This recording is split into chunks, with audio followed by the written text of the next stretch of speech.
Bismillahirrahmanirrahim. Alhamdulillahirabbil alamin wa bihi nasta'in ala umurid dunya waddin.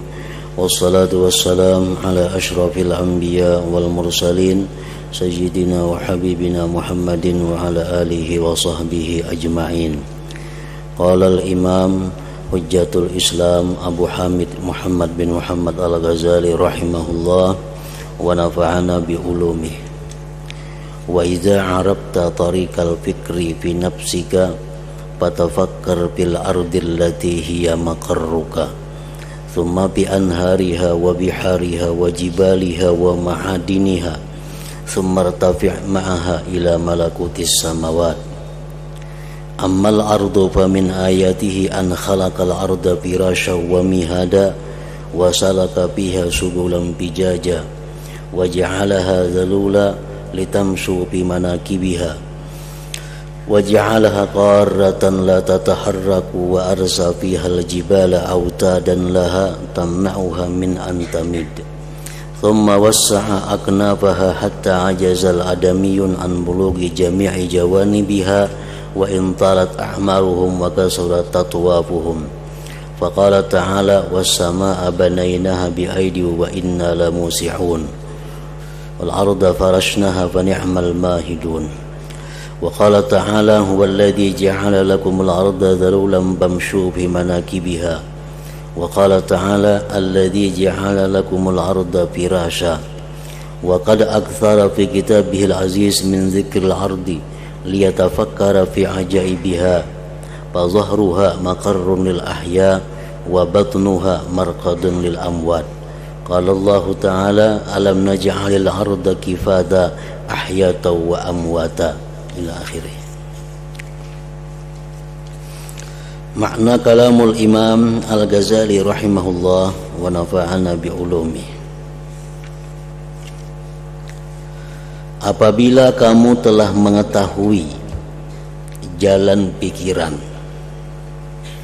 atau bahan renungan tentang dirimu, maka berpikirlah tentang bumi yang menjadi tempat tinggalmu, kemudian tentang sungai-sungainya, lautan-lautannya, gunung-gunungnya, dan tambang-tambangnya. Kemudian naiklah dari bumi itu ke kerajaan-kerajaan langit. Dalam bab sebelumnya Imam Al-Ghazali memberikan bahan renungan. Kita disuruh berpikir, disuruh merenung apa nang direnungakan, apa nang dipikirakan supaya mendatangkan faidah.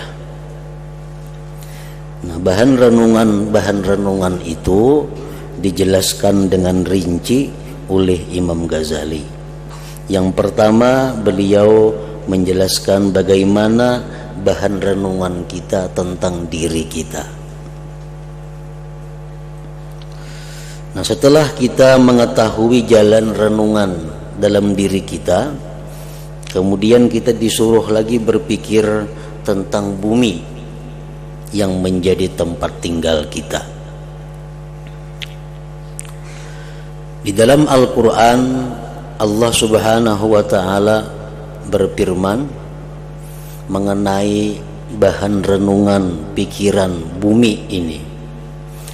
Afala yanzurun ilal ibili kaifa khuliqat wa ilas samai kaifa rufi'at wa ilal jibali kaifa nusibat wa ilal ardi kaifa sutihat. Apakah mereka tidak merenungkan, tidak memikirkan kepada unta bagaimana dia diciptakan? Nah, artinya itu isyarat kepada kita untuk merenungi bagaimana unta itu diciptakan. Wa ilas samai kaifa rufi'at, apakah mereka tidak memikirkan, kadang merenungkan bagaimana langit itu ditinggikan Allah. Wa ilal jibali kaifa nusibat, apakah mereka tidak memandang, tidak merenungkan bagaimana gunung-gunung itu ditegakkan? Wa ilal ardi kaifa sutihat, dan adakah mereka itu tidak melihat, merenungkan bagaimana bumi itu dihamparkan, diratakan? Nah, jadi semua itu adalah merupakan bahan renungan yang mendatangkan faedah besar. Dalam ayat lain Allah menjelaskan wa fil ardi ayatun lil muqinin wa fi anfusikum afala tubsirun. Dan pada bumi itu banyak tanda-tanda yang menunjukkan kebesaran Allah bagi orang-orang yang mempunyai keyakinan. Dan pada diri kamu pun banyak tanda-tanda yang menunjukkan maha kuasanya Allah, maha hebatnya Allah. Afala tubsirun, apakah kamu tidak melihat? Nah, ini sindiran daripada Allah kepada kita untuk merenungi itu, baik diri kita dan bumi tempat tinggal kita. Di situ banyak terjadi tanda-tanda, banyak kelihatan tanda-tanda alamat yang menunjukkan Tuhan Allah Subhanahu wa ta'ala Maha Esa, Maha Kuasa.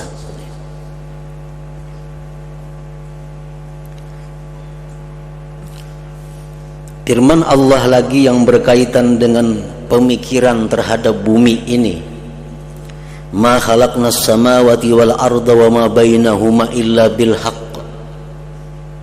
Tidak kami ciptakan langit, bumi dan antara keduanya melainkan dengan hak, dengan benar. Arti dengan benar itu bahwa Allah tidak menciptakan bumi dan langit ini tanpa ada makna, tanpa ada rahasia, tanpa ada manfaat, tanpa ada guna. Dan Allah menciptakan langit dan bumi ini serta menyediakan hukum-hukum yang berkaitan dengannya. Jadi setiap yang ada dalam bumi ataupun langit itu ada rahasia, ada faidah manfaatnya, dan ada hukum yang digali untuknya. Wa ma khalaqnas samawati wal arda wa ma bainahuma batila. Kami tidak menciptakan langit bumi antaranya itu sia-sia. Kalau kita mengatakan bahwa sesuatu yang di bumi ini kada bermakna, berarti kita kada beriman dengan Al-Quran. Sehalus apapun, sehina apapun menurut pandangan kita, nang ada di atas bumi atau dalam bumi itu pasti ada maknanya, ada rahasianya. Wa ma khalaqnas samawati wal arda wa ma bainahuma la'ibin. Kami tidak menciptakan langit, bumi dan antaranya main-main. Semuaan itu ada hukumnya. Pohon itu ada hukumnya, batu ada hukumnya, tanah ada hukumnya, tembaga ada hukumnya. Semuaan Allah menciptakan sesuatu itu disertakan dengan hukum-hukumnya.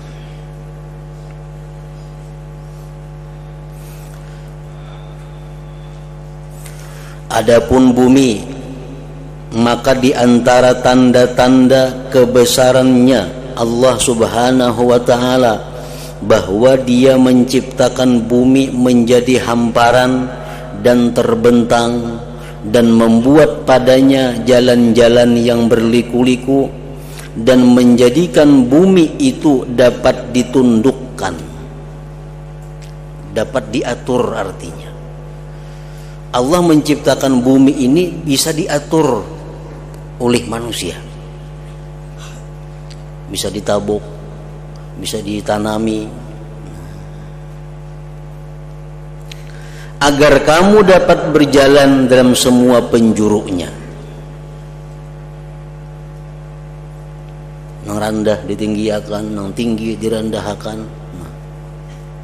Jakanya bumi itu Allah ciptakan kada kawa diatur, tentu akan kadada kehidupan di atas bumi ini.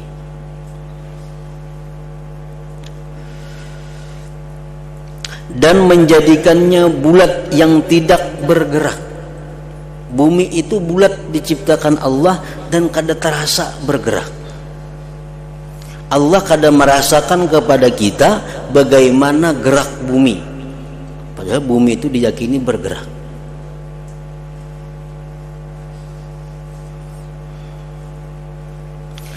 Dan meneguhkan padanya gunung-gunung sebagai tiang-tiang yang dapat mencegahnya dari bergoyang. Nah, gunung-gunung itu diciptakan oleh Allah untuk keseimbangan bumi, agar bumi ini tenang, bumi ini gana, kada terasa goyangannya.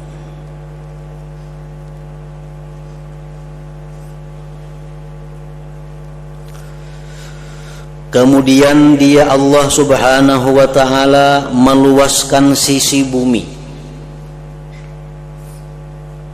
sehingga anak-anak Adam lemah dari sampai ke semua sudutnya. Walaupun panjang umur mereka dan banyak keliling mereka, kada kawa liput. Kayak apa aja orang mengelilingi bumi itu kada kawa liput daripada luasnya itu bumi. Walaupun umur mereka panjang dan berkeliling-keliling. Jadi orang yang keliling dunia itu hanya orang yang mengelilingi sebagian kecil daripada dunia. Allah Ta'ala berfirman, was-samaa'a banainaha bi'aidi wa inna lamusi'un wal arda farashnaha fa ni'mal mahidun. Artinya, dan langit itu kami bangun dengan kekuasaan kami, dan sesungguhnya kami benar-benar berkuasa. Dan bumi itu kami hamparkan, maka sebaik-baik yang menghamparkan adalah kami. Dan Allah Ta'ala berfirman, huwallazi ja'ala lakumul arda dhalulan famshu fi manakibiha. Artinya, dialah yang menjadikan bumi itu mudah bagimu. Maka berjalanlah di segala penjurunya. Dan Allah Ta'ala berfirman, alladzi ja'ala lakumul arda firasha. Artinya dialah yang menjadikan bumi sebagai hamparan bagimu. Allah Ta'ala memperbanyak dalam kitabnya yang mulia Al-Quran daripada menyebut bumi. Mungkin ratusan kali disebut-sebut bumi di dalam Al-Quran itu, agar dibuat tafakkur, agar dibuat renungan tentang keajaiban bumi. Baik nang kita lihat dengan mata kepala kita, atau keajaiban bumi yang kita percayai melalui keyakinan kita. Bumi bisa menangis, bumi bisa tertawa, bumi bisa melaknat, bumi bisa memintakan ampun kepada manusia yang di atasnya. Orang yang memperbuat dosa itu dilaknat oleh bumi. Sebenarnya bumi itu keberatan, di atasnya itu ada orang-orang yang maksiat kepada Allah. Orang-orang yang berzikir, orang-orang yang menuntut ilmu di atas bumi, bumi mendoakan ampunan kepada mereka.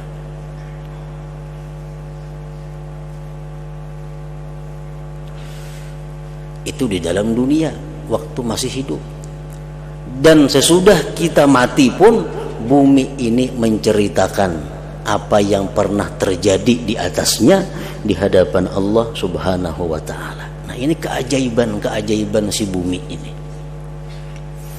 Rasulullah pernah membaca ayat yauma idzin tuhadditsu akhbaraha. Pada hari itu, ujar Tuhan dalam Al-Quran, bumi menceritakan kabar-kabarnya. Rasulullah bertanya, atadruna ma akhbaruha? Wahai sahabat, tahukah kalian apa itu kabar-kabar bumi? Qalu Allah wa rasuluhu a'lam. Sahabat menjawab, hanya Allah dan Rasul yang mengetahui. Qala, bersabda Nabi, fa inna akhbaraha an tashhada ala kulli abdin bima amila ala zahriha taqulu. Berkata bumi itu, likulli yaumin kaza kaza wa kaza, taqulu amila yauma kaza kaza wa kaza. Ujar Rasulullah bahwa bumi itu, maksudnya kabar bumi itu bersaksi bumi. Bumi bersaksi atas tiap-tiap yang seseorang kerjakan di atasnya. Dia berkata, si Fulan bin Fulan pada hari anu, tanggal anu, jam anu, di atas aku melakukan hal-hal ini. Nah, itu keajaiban bumi.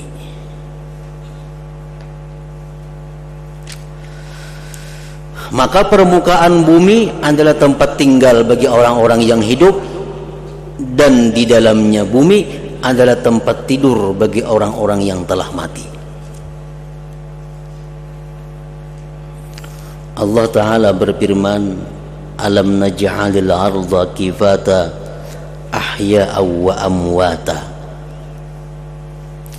Artinya, bukankah kami menjadikan bumi tempat orang-orang berkumpul, orang-orang hidup dan orang-orang mati?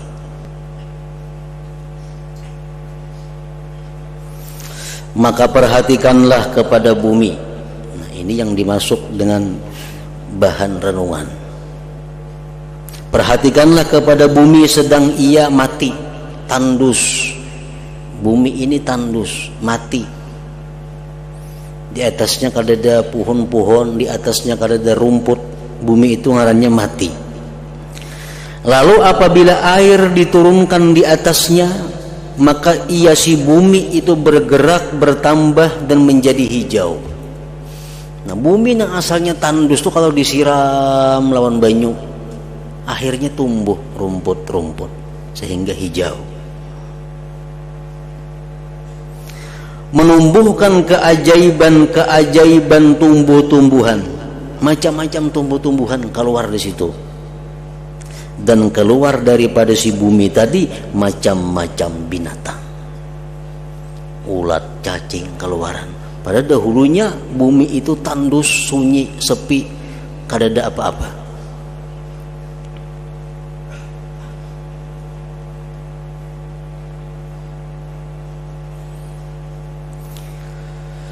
Kemudian perhatikanlah bagaimana dia Allah Subhanahu wa ta'ala mengukuhkan sisi-sisi bumi dengan gunung-gunung yang tetap tinggi, keras lagi kuat.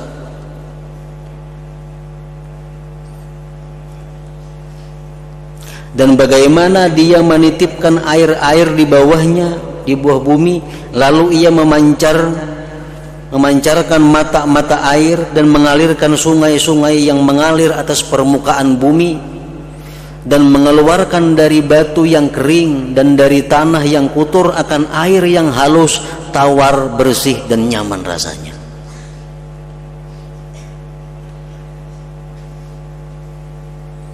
Ini di dalam bumi ini macam-macam ciptaan Allah. Dan dia menjadikan dengan air itu setiap sesuatu yang hidup, lalu mengeluarkan dengannya macam-macam pohon dan tumbuh-tumbuhan, dari biji-bijian, anggur, tebu, zaitun, kurma, delima, dan buah-buah yang banyak yang tidak dapat terhitung, yang bermacam-macam bentuk, warna, rasa, sifat, dan bau, yang sebagiannya melebihi atas sebagian yang lain dalam memakannya, yang disiram dengan satu air dan dikeluarkan dari satu tanah. Dari air nang satu, dari tanah nang satu, keluar berbagai macam buah yang berlain-lain rasanya, berlain-lain sifatnya. Itu menunjukkan bahwa di situ ada yang mengatur, yaitu Allah Subhanahu wa ta'ala. Nah, itu tafakkur tentang alamat tanda-tanda kebesaran Allah Subhanahu wa ta'ala yang ada di atas bumi ini.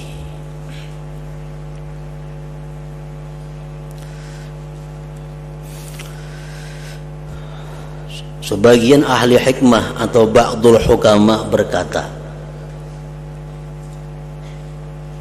apa-apa yang mesti kita pikirkan, apa-apa yang mesti kita renungkan, dan apa-apa yang jangan direnungkan.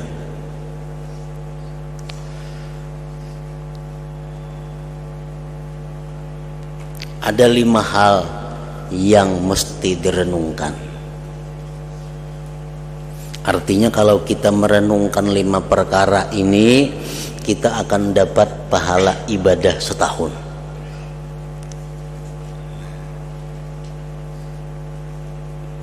Yang pertama yang dipikirkan, yang direnungi itu adalah ayat atau alamat, tanda-tanda. Ya macam bumi, macam diri kita.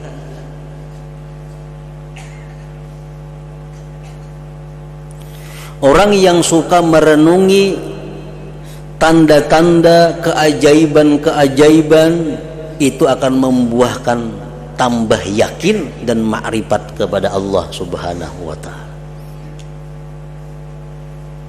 Menambah keyakinannya bahwa Allah itu Maha Esa, menambah keyakinannya Allah itu Maha Kuasa, karena dia sering merenungi ciptaan-ciptaan Allah Subhanahu wa ta'ala. Nah, kalau kita merenungi bumi, merenungi tumbuh-tumbuhan tadi, itu pahalanya ibadah setahun.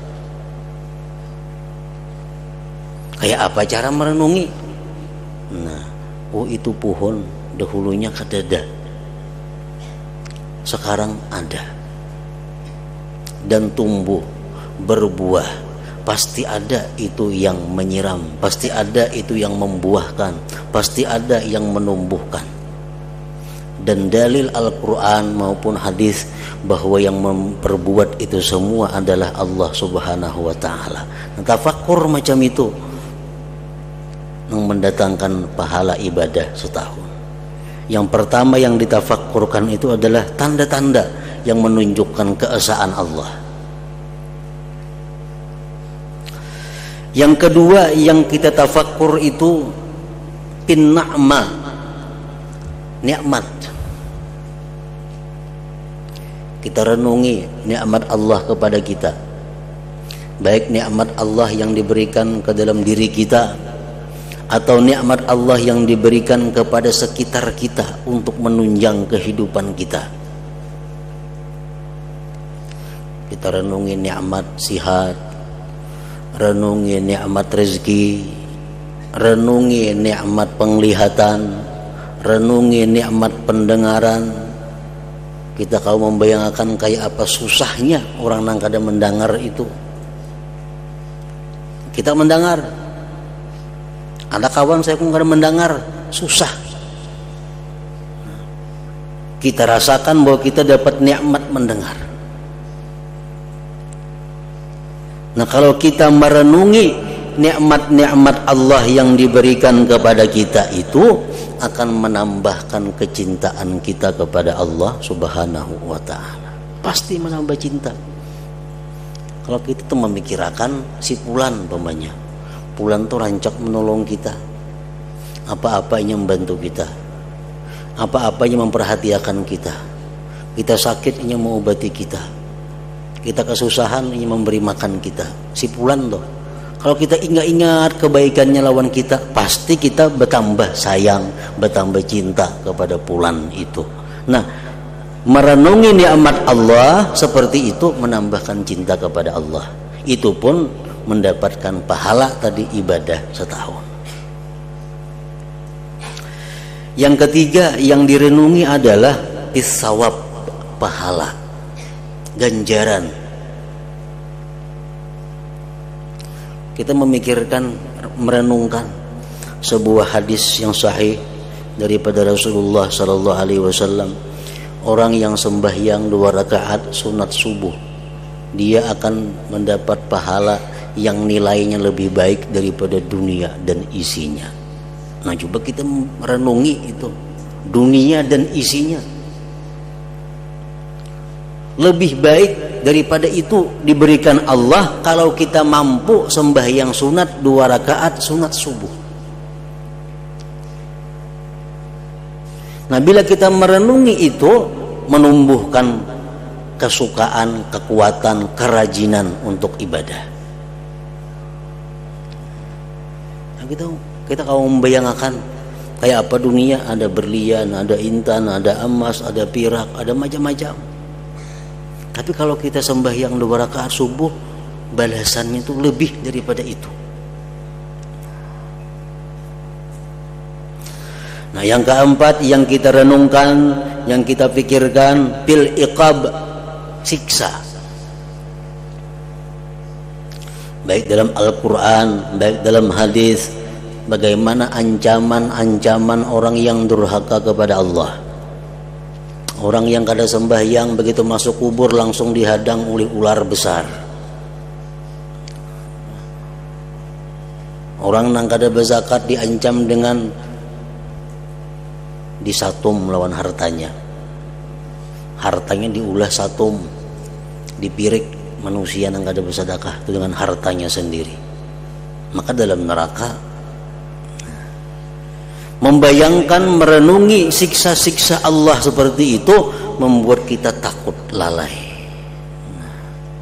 Mungkin kita berpikir stomat lagi itu memikirkan merenungi pahalanya maka ibadah setahun. Yang kelima yang kita renungi adalah ihsanullah ilal abdi wa jafa'ul abdi lillah. Kita renungi baiknya Allah itu lawan kita dan renggangnya kita bagi Allah. Allah setiap saat memberikan kepada kita macam-macam, sedangkan kita menghadapinya, melayaninya sangat jauh. Pantaskah kita nang macam ini dapat nikmat seperti ini? Sembahyang kada kekaruan, beribadah masih belum jelas, menuntut ilmu berapa kali ada, tapi dapat nikmat dari Allah luar biasa. Nah, itu berpikir macam itu membuat kita malu kepada Allah Subhanahu wa ta'ala. Nah, 5 hal itu nang patut direnungkan. Bila kita merenungkan, nilainya tadi pahala ibadah setahun. Kemudian lagi ba'dul hukama tadi mengatakan jangan coba-coba berpikir merenungi 3 hal, karena ini akibatnya kada baik. Merenungi 3 hal ini bukan hanya dapat sesuatu yang kada disenangi Allah, jauh daripada dapat pahala. Jadi kada samuan tafakur itu dapat pahala, kada. Tafakur dalam 5 perkara tadi bujur dapat pahala besar. Tapi ada 3 hal yang bila tafakur di situ bisa-bisa mendatangkan kejahatan. 1, fil fakar, pada kefakiran. Jangan merenung, susahnya aku nih hidup rumah miris, menakontrakan. Kayak apa kita nih bebandiron bini umpamanya nih merunding, memikirkan kefakiran nih. Nah, jangan sekali-kali memikirkan kefakiran itu. Kenapa? Karena maulah sedih. Maulah sedih benar. Pikirkan nak kalau jadi sugih kada juga. Bahkan bertambah sedih dan timbul keinginan tamak. Timbul tamak. Yang kedua yang jangan dipikirkan, fiman zalamaka, tentang orang yang menganiaya engkau. Ini diingat-ingat orang yang menganiaya seorang, orang yang menzalimi, diingat-ingat, dipikirkan. Itu akibatnya membuat keras hati dan dendam. Ada baik itu. Yang ketiga, jangan merenungi tentang kekal atau lama dalam dunia ini.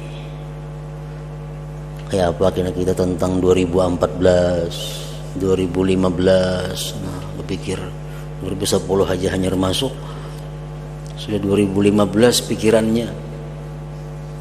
Nah bila memikirkan itu kalau jadi pahala, bahkan dapat mengakibatkan apa? Yusawwikul amal, menunda-nunda amal kebaikan.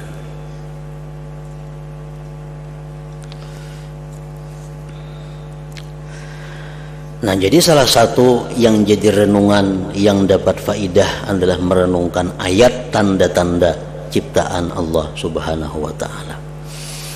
Kalau kamu berkata atau bertanya, sesungguhnya bermacam-macam tumbuh-tumbuhan itu disebabkan berlainan bibit-bibit dan asal-asalnya. Jawabnya, maka kapan pada biji kurma ada batang kurma dan dikelilingi dengan tundun-tundun buah kurma?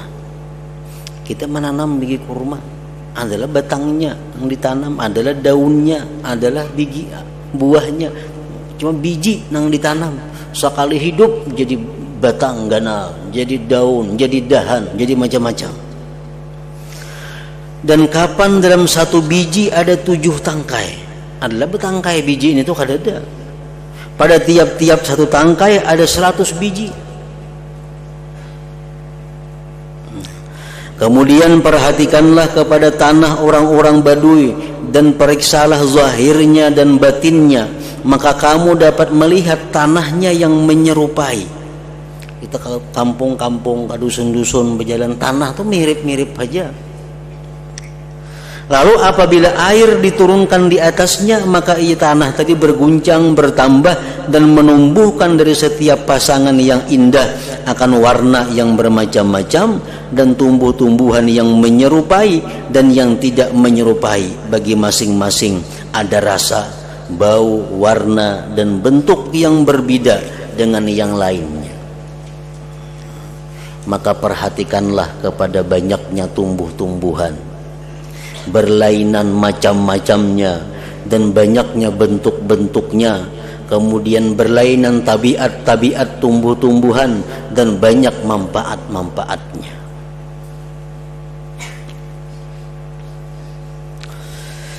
Dan bagaimana Allah Ta'ala menitipkan pohon-pohon yang berguna lagi ganjil, maka tumbuh-tumbuhan ini dapat menjadi makanan. Dan ini tumbuh-tumbuhan dapat menguatkan, dan ini dapat menghidupkan, dan ini dapat membunuh. Ada orang bilang makan buah itu mati. Dan ini mendinginkan, dan ini dapat memanaskan. Dan apabila berhasil dalam perut besar, maka ia mencegah penyakit kuning dari dalam urat-urat. Dan ini mengubah kepada penyakit kuning. Bila orang makannya kebanyakan jadi penyakit lipar. Dan ini mencegah balgam dan campuran dalam limpa, dan ini mengubah kepada keduanya. Dan ini dapat membersihkan darah, dan ini mengubah darah, dan ini membawa gembira, dan ini dapat menidurkan.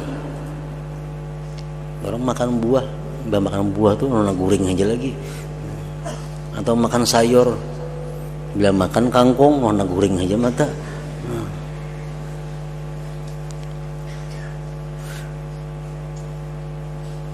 Dan ini dapat menguatkan, dan ini buah dapat melemahkan seseorang. Nah, manfaat buah-buah itu ada yang dapat diketahui dengan penelitian-penelitian, dan ada juga yang dapat diketahui dengan nurun nubuah, dengan cahaya kenabian. Seperti buah utruj, buah limau. Manfaat buah limau sudah tahu semuaan, vitamin C. Arti memberi kesegaran, kekebalan tubuh dan lain-lain. Itu manfaat yang kawa diteliti oleh para ahli. Limau itu manfaatnya. Tapi ada manfaat-manfaat yang hanya diketahui dengan ilmu mukasyafah. Seperti Imam Ad-Damiri berkata, al-baitul ladzi fihil utruj la yadkhuluhu syaitan wal jan. Rumah, nang di rumah itu ada jeruk, ada limau. Rumah itu kada dimasuki oleh jin. Itu kata kalau diteliti ilmu ahli-ahli nang biasa. Ini ilmu dapat diketahui dengan nurun nubuah, dengan cahaya kenabian atau cahaya kewalian seseorang. Rumah nang ada jeruk, jin kada mau masuk. Rumah-rumah nang bahantu limau aja bawakan situ. Nah,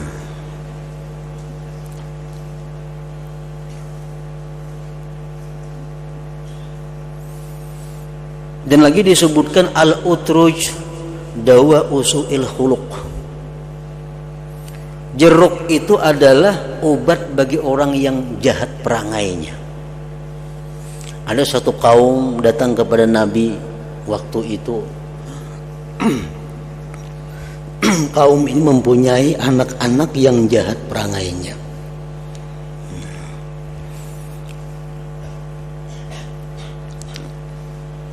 Berkumpul orang-orang, orang ini tak kumpul mempunyai anak nang kada kau diurusnya.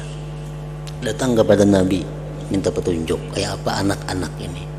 Allah mewahyukan kepada Nabi itu bahwa anak-anak itu beri makanilah utruj limau. Cuma kada dipadahkan berapa biji sehari itu benar aja. Memberi makan limau. Karena limau itu adalah obat bagi orang-orang yang jahat budi pekertinya. Nah itu hikmah manfaat rahasia ciptaan Allah yang diketahui dengan nurun nubuah.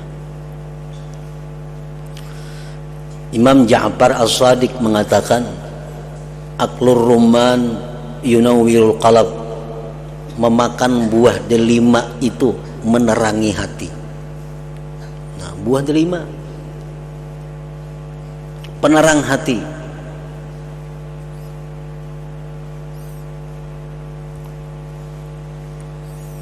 Imam Ali bin Abi Thalib mengatakan kulur rumman bilubbih, makanlah buah delima itu lawan biji-bijinya.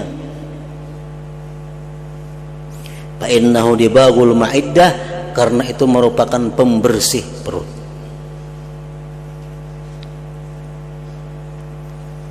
Jadi manfaat daripada tumbuh-tumbuhan, manfaat buah-buahan itu dapat diketahui dengan penelitian-penelitian ahli di bidang itu, dan dapat juga diketahui dengan wahyu atau ilham langsung dari Allah Subhanahu wa taala kepada orang yang dikehendakinya.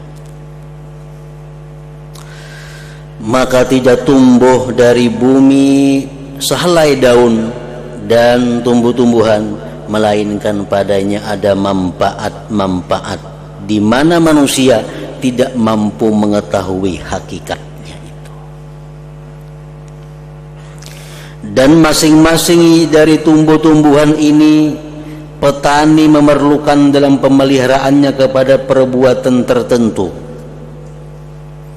Maka kurma itu dikawinkan, dan anggur dibersihkan, dan pertanian dibersihkan rumput dan hutan, dan sebagian yang demikian itu dapat tumbuh dengan menyebarkan benih, dan sebagiannya dengan menanamkan ranting, dan sebagiannya naik di pohon. Ada pohon tumbuh-tumbuh melayap di pohon.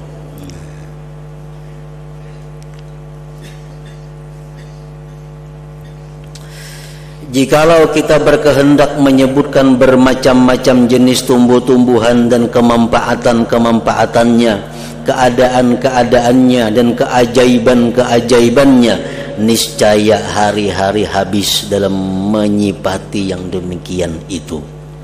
Maka cukup bagimu dari tiap-tiap jenis sekelumit yang sedikit yang menunjukkan kepadamu atas jalan pikiran. Imam Ghazali mengulahkan bahan kita berpikir. Banyak yang bisa diulah bahan berpikir, baik dalam diri kita, baik bumi, baik tumbuh-tumbuhan dan lainnya, yang menunjukkan kepadamu atas jalan pikiran atau bahan tafakur. Maka inilah keajaiban-keajaiban tumbuh-tumbuhan tadi.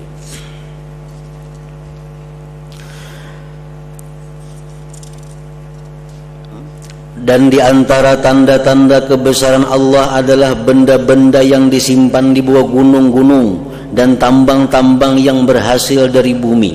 Maka pada bumi ada potongan-potongan yang berdekatan lagi bermacam-macam. Maka perhatikanlah kepada gunung-gunung, bagaimana keluar daripadanya benda-benda yang berharga seperti emas, perak, firuz, yakut dan lain-lain. Sebagiannya ada yang tercetak di bawah palu-palu, ada yang dibikin lawan tukul seperti emas, perak, tembaga, timah dan besi. Dan sebagiannya tidak dapat tercetak seperti firuz dan yakut. Itu kada kalau ditukul. Dan bagaimana Allah menunjukkan manusia kepada mengeluarkannya, membersihkannya, membuat bejana-bejana, alat-alat, uang dan perhiasan daripadanya. Kemudian perhatikanlah kepada tambang-tambang bumi seperti minyak tanah, belirang, tir dan lain-lainnya. Dan sekurang-kurangnya adalah garam, uyah. Dan tidak diperlukan kepadanya selain untuk melezatkan makanan. Secara zahir uyah itu gunanya hanya untuk menyamanakan makanan. Jikalau satu negeri kosong daripadanya, kada beuyah, niscaya kebinasaan segera datang kepadanya.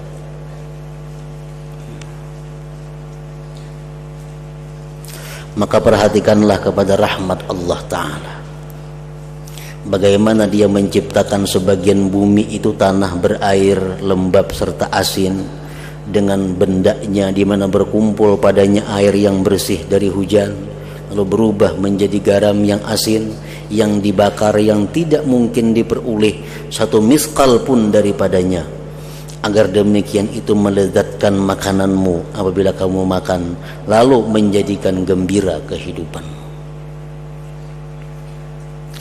Dan tidak ada benda, hewan maupun tumbuh-tumbuhan, melainkan padanya ada hikmah-hikmah dari jenis ini.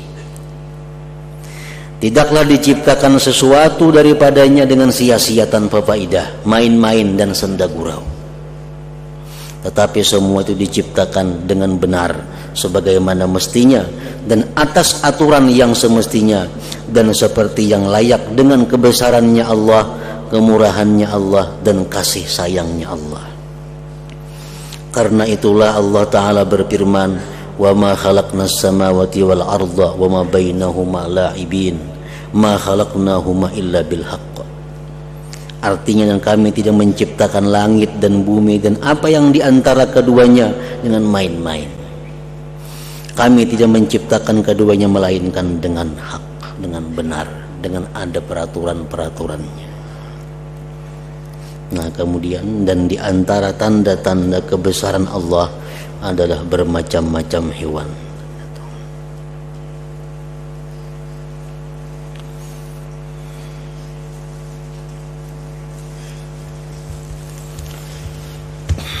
Afdalul dzikri fa'alam annahu la ilaha illallah Muhammadur Rasulullah, la ilaha illallah Muhammadur Rasulullah, la ilaha illallah Muhammadur Rasulullah, la ilaha illallah, la ilaha illallah, la ilaha illallah, la ilaha illallah, la ilaha illallah. Allahu Allah, Allahu Allah, Allahu Allah, Allahu Allah, Allahu Allah, Allahu Allah, Allahu Allah, Allahu Allah, Allahu Allah, Allahu Allah, Allahu Allah, Allahu Allah, la ilaha illallah Muhammadur Rasulullah, la ilaha illallah محمد رسول الله لا إله إلا الله محمد رسول الله لا إله إلا الله الفاتحة إلى حضرة النبي.